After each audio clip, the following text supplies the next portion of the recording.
Lorna Doone.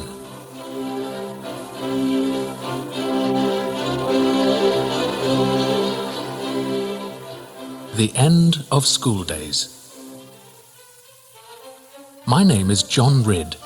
I was born and brought up in the West Country on Plover's Barrow Farm in Exmoor when King Charles II was on the English throne. My father was a well-respected farmer in the parish of Oare. He wanted me to be educated, so he sent me to Blundell School in Tiverton. But I was taken away when I was 12 years old, on my birthday, 29th November 1673. I had spent all my pocket money on sweets for my friends, and we were leaning over the gate, scuffling with each other. A red-faced man came round the corner on a horse, leading a pony. He called out to the boys, "Please, young masters, can ye tell me where our John Ridd be?" "Here he be, your John Ridd," answered a sharp little boy, making fun of his country way of talking. "Let me see him then," says John Fry. He was one of my father's men. "Oh, John," I cried, "why have you come over the moors in this cruel cold weather with my pony? The holidays don't begin till Wednesday fortnight." John Fry leaned forward in the saddle and turned his eyes away from me. Then he made a noise in his throat, like a snail crawling up a window pane. "We know that well enough, Master John. Your mother have kept all the apples stored, and old Betty have made your favourite black puddings all for thee, lad. Every bit of it now, for thee." He stopped, and that frightened me. "And father? How is father?" "John, is father up in town? He always used to come for me himself." "Your father'll be waiting at the crooked post up by the shepherd's hut. He couldn't leave home on account of getting ready the Christmas bacon and cider." He looked at the horse's ears as he said it, and I knew it was a lie. My heart felt like a lump of lead. I was afraid to ask any more questions. I did not even stroke my pony Peggy's nose, though she came snuffling up to my fingers. The dunes ride by. It was a long way from Tiverton to the village of Oare, and the road was full of holes, muddy and rocky. It was noon before we got to Dulverton, where we had to stop to rest the horses. John Fry strode into the White Horse Inn and shouted as loud as if he were calling sheep on Exmoor. "Hot mutton pasties for 2 travellers in 5 minutes. Dish 'em up in the tin with the gravy." It was worth waiting for, though it took longer than 5 minutes. That was 50 years ago, and I can still taste that gravy. I went out to the pump to wash my face. A lady's maid, very fine and foreign, came out to fetch a glass of water for her mistress. She teased me about my blue eyes and called me her little boy, asking me to pump the water for her. We saw her again later on the road, in a great lumbering coach going to watch it. She had a beautiful little dark-haired girl with her, richly dressed, with soft brown eyes. A fine lady with a lovely little boy on her lap smiled sweetly at me and my pony as they went past. The coach took the other road, and we went on towards Oare. The journey got worse and worse as time went on. Fog came down thick over the moors. All we could see was our horses' heads jogging and hear the splash of their hooves in the wet. I could see John Fry's Sunday hat bobbing up and down in front of me. He was almost asleep in the saddle, with one shoulder hunched up. Suddenly he came awake. "Oh, mercy on us, where be we now? Have we passed the old ash tree, John?" I had not seen it. We listened, and then there was a low, mournful creaking sound, repeated 3 times. I knew it was made by the chains on the gibbet at the crossroads, where they hanged robbers. "It be Red John Hannaford from the other side of the moor, who come over to steal our sheep," said John Fry. "Bless him for creaking so." For now we knew where we were, near the Dune track, 2 miles from Dunkery Beacon, the highest place on Exmoor. "If it happens the dunes be about tonight, we must crawl on our bellies, boy." I knew what that meant. Those bloodthirsty dunes of Bagworthy, the terror of all Devon and Somerset, outlaws, traitors and murderers. My legs began to tremble on Peggy's sides as I heard the dead robber creaking in his chains behind us and thought of the live ones in front. Then we heard them.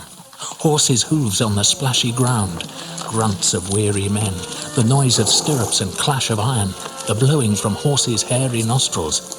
We slipped off our horses and lay flat in the heather, looking down on the riders below. With any luck, the Doones would think our horses were forest ponies. Just as the first horseman passed, the fog lifted and a strong red light shone in the sky. It was Dunkery Beacon, lighted to show the Doones the way home.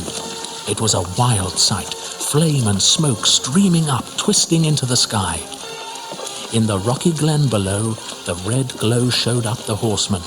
Heavy men, huge and reckless, carrying guns and dressed in leather with iron breastplates. They went along like clouds in a red sunset. Some had carcasses of sheep slung behind them, others had deer, and one had a child flung across his saddle-bow.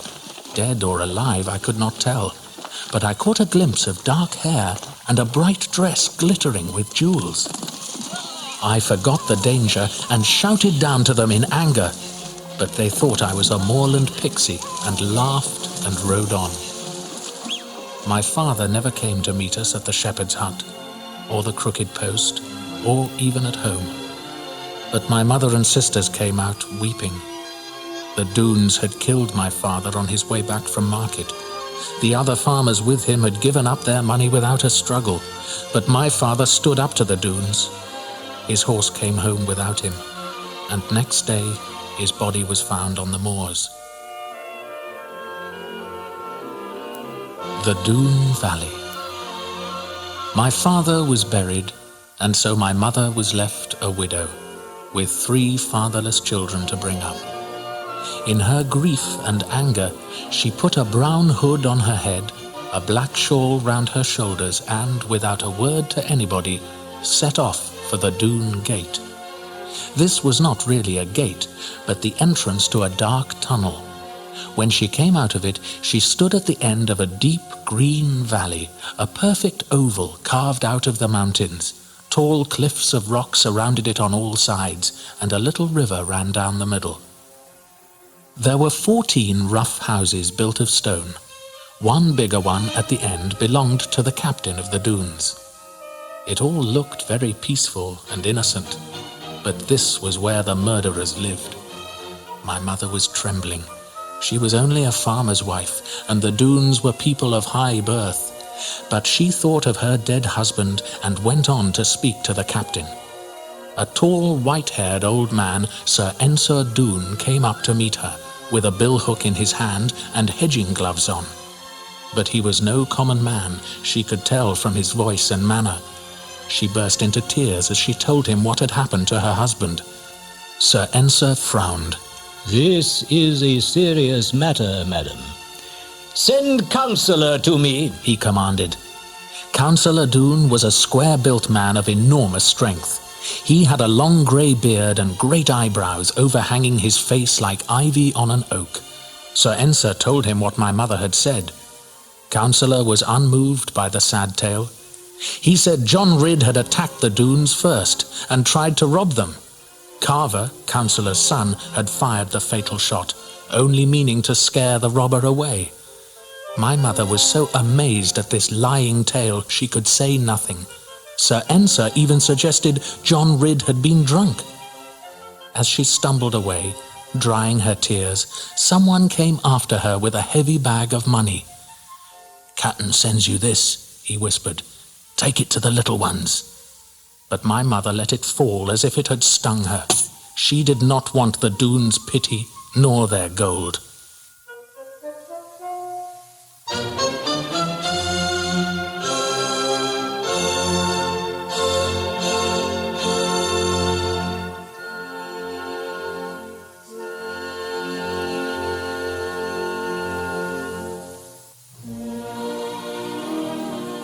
The Doones were a family of noble birth, who had lost their Scottish estates in a quarrel with their kinsman, the Earl of Lorne.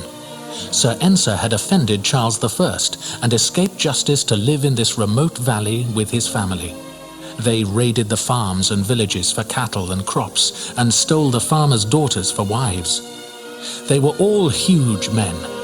It was said that when they were 20 years old, each one had to stand barefoot in the great door frame of Sir Ensor's house. If he did not fill it out, he was sent away from the valley.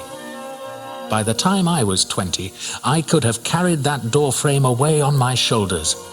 People called me Gert Jan Rid because I grew to be so big and tall, but that was some years ahead. The Bagworthy Water. I was only 14 when my next adventure with the Dunes came.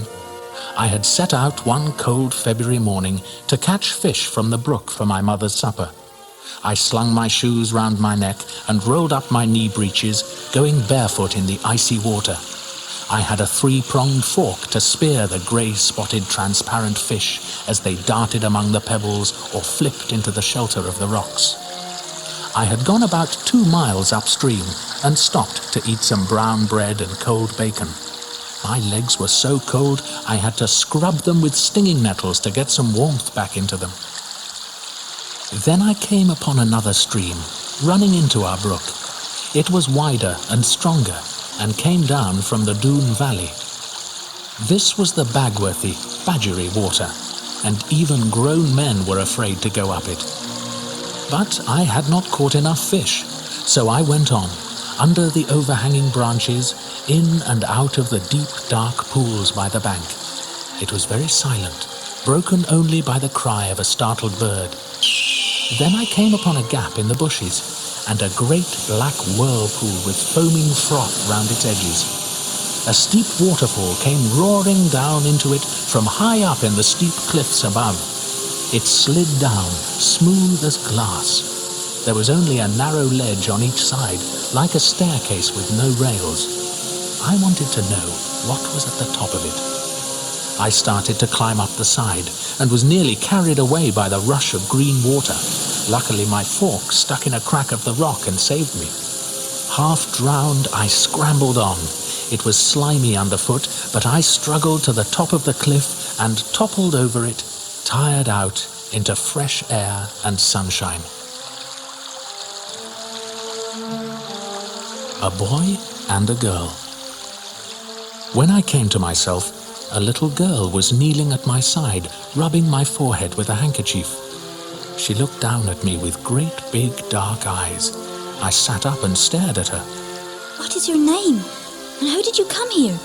And what are these wet things in this big bag? She asked. They are fish for my mother's supper, but you can have some if you like. No shoes and stockings? Are you a poor boy? No, I said, rather annoyed. We are rich enough to buy this meadow, and I have got shoes and stockings. Look, here they are. My name's John Rid. What's yours? Lorna Doone. She answered timidly. I thought you'd know that. She looked ashamed and began to cry. Don't cry, Lorna, I said. I'm sure you never did anyone any harm. She was only 8 years old, and I felt so sorry for her that I gave her a kiss. She looked rather offended and wiped her lips. Then she said, Why did you come here? Don't you know they'd kill us if they find you with me? Why? Because you have found the way up. I do like you, John Rid, but please go away. Come back another day. I promised I would one day, soon. Just then, there was a shout down the valley. Lorna looked frightened. We crept into the bushes as a dozen fierce men rode into the clearing, calling out, Queenie! Queenie! Where's our little queen gone? Lorna crept out and lay on the grass, pretending to be asleep. I slipped back into the water, keeping my head just out of it so that I could breathe. The great rough men rode round and saw Lorna. One picked her up and put her on his saddle and marched away, with her purple velvet skirt ruffling out under his black beard. Lorna turned and waved to me, riding beside the largest and fiercest ruffian. Somehow I got back down the waterfall, the cold and greedy water lapping after me like a black dog. Time passes at Plover's Barrow Farm. Life went on at the farm, and I forgot about Lorna. I tried to take my father's place as I grew up and looked after my mother and sisters. Annie was everybody's favorite, gentle and pretty, with pink cheeks and blue eyes. She was a good little cook. Lizzie spent all her time reading. Our housekeeper, old Betty Muxworthy, who had been father's nurse, kept us all in order. We had a cousin, Tom Faggus, who was a highwayman. He was my hero. One day, when the farmyard was flooded, our old Drake was caught on a hurdle in the middle of the water, squawking his head off. Tom Faggus rode up on his dainty mare Winnie into the rushing water and rescued the Drake, who quacked his thanks. The sure-footed strawberry mare knew every word Tom said and had saved his life more than once. "Pretend to hit me," said Tom, "and see what she will do." I raised my hand, and Winnie caught me by the waistband and lifted me in the air. She would have thrown me down and trampled on me, but Tom stopped her. "Would any of your animals do that for you?" asked Tom. "Winnie, you witch, we shall die together." Tom had never robbed a poor man or insulted a woman, and he had never shed anyone's blood. All good people liked him as much as they hated the Doones, for he gave money to the church and to poor people. Another visitor was my Uncle Ben Huckaback, my mother's brother. He was the victim of one of the Doones' heartless pranks. They robbed him one foggy New Year's Eve, tied him face down on his pony and sent it wandering off over the moors. I found him and later took him up into the hills to spy out the Doone Valley. It was then I saw a little opening in the cliffs, no bigger than a rabbit hole, and a tiny white figure flit across it. I remembered my boyhood promise to go back one day to see Lorna Doone. I resolved to keep it, for now I was a man of 21 and grown to be a match for any of the Doones.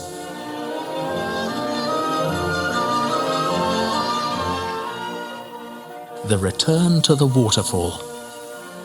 It was 7 years since I had first climbed the Bagworthy Water.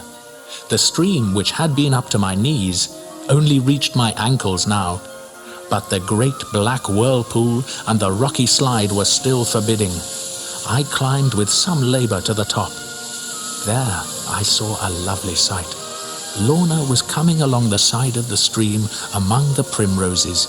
A wreath of white violets was in her dark hair, and the setting sun cast its light behind her. When she saw me, she turned to run away, but I just said, "Lorna Doone." Then she remembered the barefoot boy she had saved from the Doones and spoke to me kindly. I promised to come back and bring her eggs from our farmyard. I was too shy to say more or to stay longer, but I wanted very badly to see her again, Doones or no Doones. So, in the spring, when the frost had gone and the lambs were at play in the daisies, I climbed the waterfall again. Lorna was so frightened for my safety, she hid me in her secret bower in the cleft of a rock. The entrance was hidden by a screen of ivy, and the cave inside was like a little room with a carpet of soft grass, moss, and wild flowers. I laid out the eggs I had brought her on the moss. She shed a tear or two, for she said no one had ever been so kind to her before in all her 16 years. Then she told me her story. The Doones called her their princess because her dead father had been the eldest son of Sir Ensor, and so she was heiress to the little kingdom. Her grandfather was very old and strict, and she was afraid of Counselor, her uncle. She ought to have been happy in that pleasant valley, but the Doones were violent and brutal. There was no one to teach her what was right and what was wrong. Worst of all, she was supposed to be going to marry Carver Doone when she was old enough. Her only friend was a little Cornish girl called Gwenny Carfax, who had been found wandering on the moors. Lorna was so afraid the Doones would find me that I promised not to come again till she gave me a signal. But I was determined somehow to rescue her from their clutches.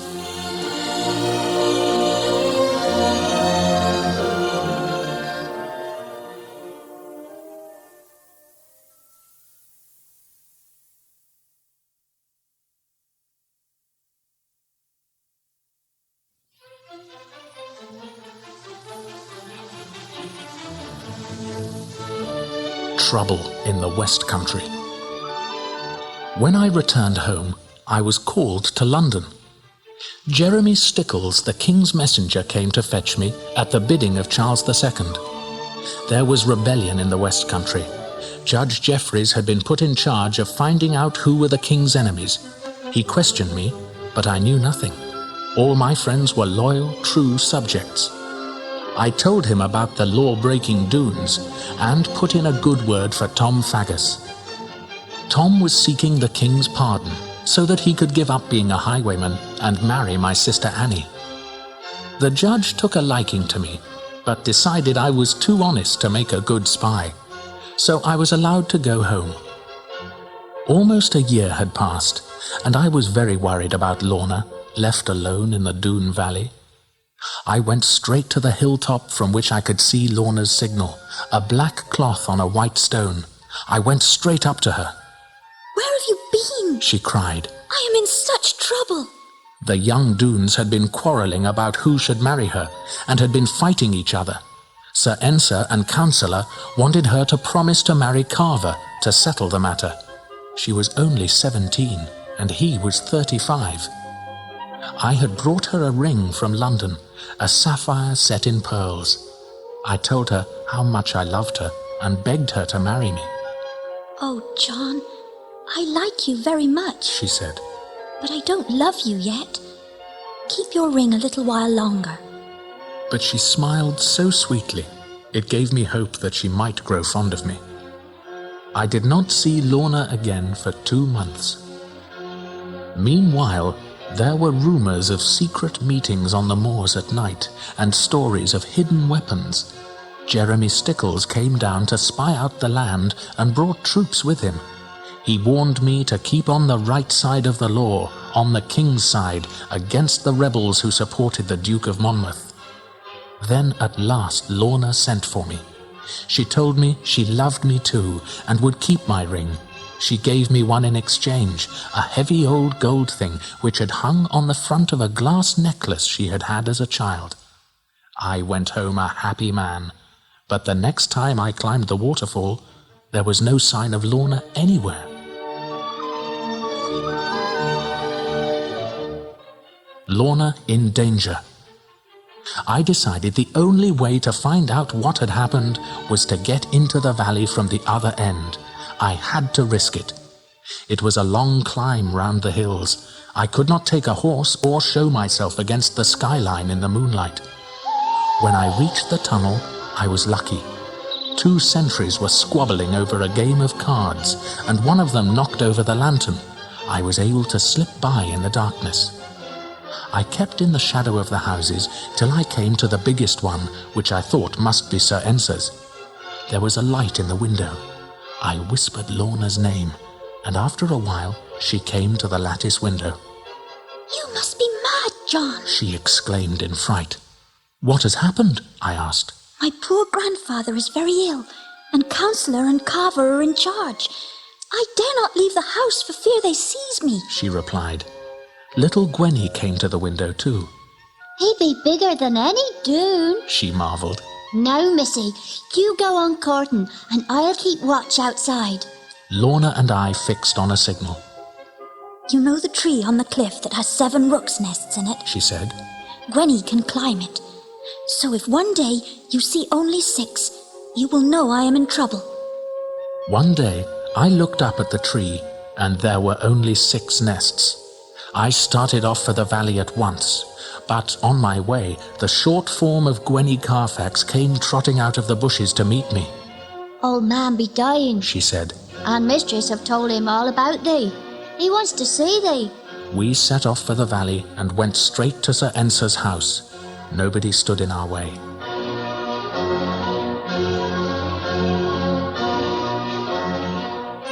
Two fools together. Gwenny led me into a cold, dark room where 2 candles were burning. There was a white-haired old man with a stern, fine face, but the mark of death was on it. He was not in bed, but sitting proudly, bolt upright, with a red cloak over him. Only his great black eyes seemed alive as he stared angrily at me. Ah, he said in a hollow voice. Are you that great John Ridd? John Ridd is my name, Your Honor. And have you the sense to know what you are doing? Yes, I know right well I have set my eyes far above my rank in wanting to marry Lorna. Are you ignorant that Lorna Doone is born of one of the oldest families in Europe, and your own low descent from the Ridds of Orr? Sir, I answered, the Ridds of Orr have been honest men twice as long as the Doones have been rogues.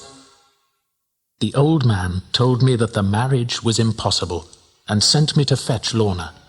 I found her crying by a little window, so I put my arm round her and took her to her grandfather. She leaned her head on my waistcoat. I feared nothing when she was by my side. Sir Ensor looked astonished. No one had ever defied him before. Ye two fools, he said with contempt. Ye two fools. Perhaps we are not such fools as we look, I answered. But if we are, we shall be happy as long as we are two fools together. Well, John, said the old man, thou art not altogether the clumsy clod I took thee for. Sir Ensor leaned back on his brown chair rail. He coughed a little and sighed. Perhaps he was remembering his own youth all those years ago. Fools you are. Be fools forever, he said at last. That is the best I can wish you. And his white hair fell like a shroud round his face. I could not tell from that if he agreed to our marrying or not, but he seemed happy to have us both by his bedside. Before he died, he fished under his pillow with his claw-like hand and brought out Lorna's old glass necklace. She gave it to me for safekeeping. Before Sir Ensor was buried, the greatest frost of the century set in. Strong men had to dig his grave with pickaxes. The sky was dark and heavy, and no one, except Lorna, shed a tear for Sir Ensor Doone.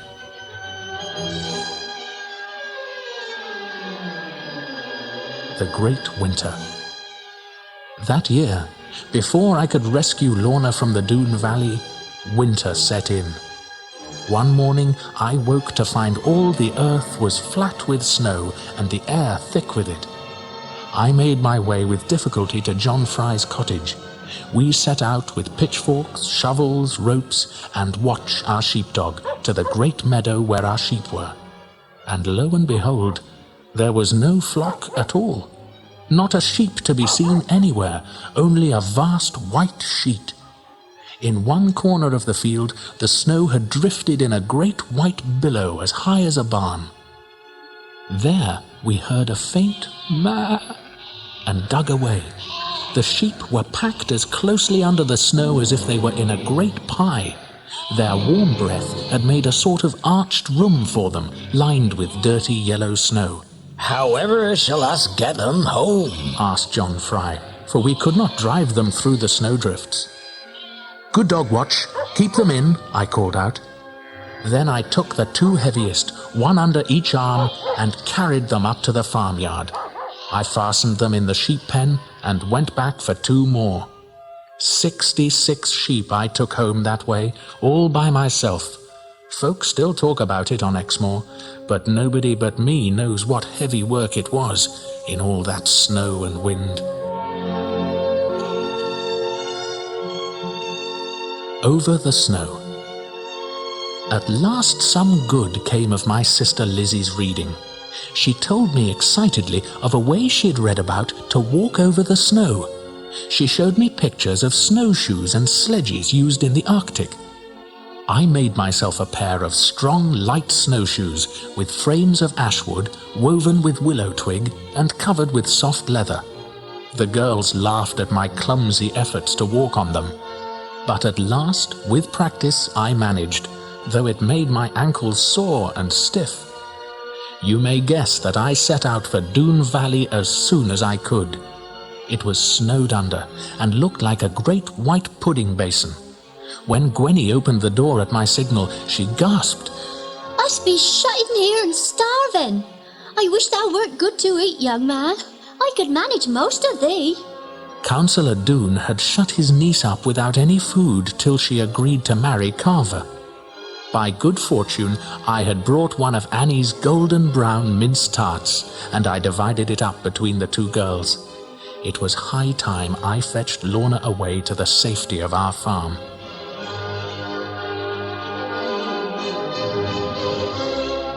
To the rescue. I went home as fast as I could to tell my mother and sisters to get ready at once for visitors. Soon fires were blazing, the beds were aired, and there was plenty of hot food. I took our new light pony sled and roped myself to it like a horse, taking a wooden staff to help me along. My sister Annie had found a fur cloak to keep Lorna warm. I left my sled at the top of the water slide, which was frozen hard, and reached Sir Ensor's house. I was not a moment too soon. 2 of the Doone young men had broken in. Lorna was crouched behind a chair praying. Gwenny sprawled on the floor, gripping one of the men's ankles. I took hold of both of the rascals and pitched them through the window, head first into a snowdrift. Then I bundled the girls into the sled, and we set off down the icy water slide between the black cliffs. Gwenny held Lorna safely in the sled with her strong, chubby arms. At last we arrived. My mother, Annie and Betty took Lorna and Gwenny to the fire and comforted them. They were soon all the best of friends. My mother kissed Lorna's forehead as she lay sleeping at last, and said, God bless her, John. I fetched Gwenny a pot full of bacon and peas, and she ate the lot. Lorna at Plover's Barrow Farm. There was no fear the Doones would follow us, for when the snow thawed, their valley was flooded. Also, Jeremy Stickles and his troops kept watch on the Doones, who were the new King James's enemies. Tom Faggus, who had got his pardon, came courting our Annie. He told Lorna her necklace was not glass at all, but diamonds, and worth a fortune. The ring she had given me had a family crest, and it turned out she was not Sir Ensor's granddaughter at all. She was the little girl I had seen in the coach all those years ago, who had been kidnapped by the Doones. Her name was really Lady Lorna Doone, and she was a great heiress. All this made no difference to Lorna, who was happy to be safe in a real home at last. But when spring came at last, something happened to frighten her. One day, as she was planting herbs in my mother's kitchen garden, the bushes parted and an evil face appeared. It was Carver Doone. With a deadly smile, he lifted his long gun and pointed it at her. Then he lowered it and shot into the ground between her feet. She almost fainted with fright. Next time I will kill you, snarled Carver. unless you come back tomorrow, bringing all you took away, and I will destroy that fool John Ridd. No wonder the Doones wanted Lorna back. She was the heiress to the Earl of Lorne, their old enemy, who had lost them their lands. Lorna said she wanted no money or title. All she wanted was to be my wife. So a day was set for the wedding in our little village church. It would take place in the summer. In spite of Carver's threats, our plans went on. Carver came one night with his men to set fire to the farm, but we were warned in time and were waiting for him. I picked him up and threw him down in the farmyard muck and shamed him in front of his men. He swore to be revenged on me. But before that could happen, all the country folk made a determined attack on the Doone Valley to rescue one of their wives that the Doones had stolen. The Doones' village was burned, and Councillor and Carver were the only ones to get away. Carver had been seen galloping madly away on his black horse, but no one had heard of him since. blood on the altar. That summer, folk came from miles around to see our wedding. The little church was so full I could hardly pick my way up the aisle for fear of treading on the women's gowns. My darling Lorna looked so beautiful in her simple white dress, I was almost afraid to look at her, until the ring had been put on her finger, and we had both said, "I will." Then she turned to look up at me lovingly with her clear brown eyes. The sound of a shot rang through the church, and the light in those eyes faded. Lorna fell across my knees just as I was going to kiss her, and a flood of blood gushed out over the yellow altar step. I lifted her up and called to her, but it was no good. The only sign of life was a drip of bright red blood. Of course, I knew who had done it. It could only be one devil, Carver Doone. I laid my wife in my mother's arms and leapt on our best horse, with bridle but no saddle. I do not know who pointed the way, but I took it, and all the men stood back. I had no weapon of any sort, and I knew he had a gun. In spite of that, I had no doubts that I would kill the man. Far into the moors we raced, Carver in the lead. He thundered up the narrow passage towards Cloven Rocks. I knew his horse must slow down in that steep climb. To escape me, he took the fork at the crossroads that led to the treacherous bog called the Wizard's Marsh. He had one hand on a pistol, but what cared I for pistols? A twisted old oak hung from the crag above me. Rising from my horse's back, I tore a great branch of it away from the trunk.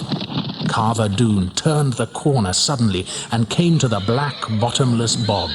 With a start of fear, he wheeled his horse round and came at me, but there was no way past. His bullet struck me somewhere, but I took no notice. I laid my horse across his path and struck his steed with the oak branch. Man and horse rolled over. Carver Doone was stunned for a moment. I leaped from my horse and bared my arms as if for wrestling, kicking his pistol out of the way. I think he knew from my knotted muscles, the way I stood, and most of all from my stern blue eyes, that he had met his master. He was ashy pale, but he came at me with such a grip as I had never felt before. But my strength was like iron. I had him helpless in 2 minutes, and his tongue lolled out. Then I flung him away from me. "Carver Doone, thou art beaten. Own it, and go thy way repenting." It was too late. The black bog had him by the feet. We had not noticed how near we had come to it. He fell back like a stumpy tree standing out of the marsh. Then he tossed his arms to heaven. They were black to the elbow, and the glare in his eyes was ghastly. Joint by joint he sank from sight, till there was nothing left but a dark brown bubble. The heavy bog was heaving and grinding its slimy jaws among the reeds. I dragged myself up on my horse, and in pain of mind and body, I rode home in a dream. The thought of Lorna's death was tolling like a funeral bell in my brain. I was helped, staggering, to my bed, faint with the loss of blood from my wound, and lay unconscious for many days. At last a little of my strength came back, and I opened my eyes. Lorna stood in the doorway. Upsetting all the medicine bottles and taking no notice of my thick bandages, she managed to get into my arms. Turning my pale face up, she kissed me. It was not a moment to describe. I could not believe she had not died of the gunshot wound. The doctor was sent away, and my former strength came back, with a darling wife and good food. As for Lorna, she never tired of sitting and watching me eat.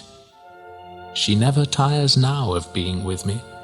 Year by year her beauty grows, and if I wish to tease her by reminding her of past sadness, I only have to say 2 words: Lorna Doone.